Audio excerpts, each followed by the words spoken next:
হজের 10 দিনের ফজিলত আমাদের সবাইকে মনে করে দেওয়া লাগবে, ঠিক আছে? অনলাইন অফলাইনে সবাই প্রচার করবেন।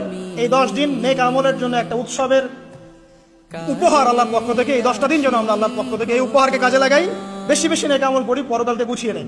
তারপর ইনশাআল্লাহ আল্লাহ পাক এরকম কিছু অকেশন সৃষ্টি করে দিয়েছে, এমন কিছু উৎসব আল্লাহ পাক সৃষ্টি করে দিয়েছেন যেখানে মানুষ আমল গুছিয়ে আবারও আল্লাহর পথে ফিরে আসতে পারে। আমার কথা কি বোঝা যাচ্ছে?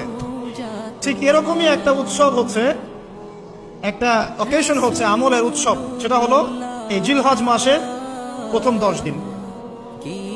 এই জিলহজ মাসের প্রথম 10 দিন সম্পর্কে আল্লাহ পাক সূরা ফজরের মধ্যে শপথ করেছেন, ওয়াল ফাজরি, ফজরের কসম, ওয়াল লায়ালিন আশর, এবং এই 10 রাতের কসম। এই 10 রাত বলতে এখানে জিলহজ মাসের এই 10 দিন এবং 10 রাতকে বোঝানো হয়।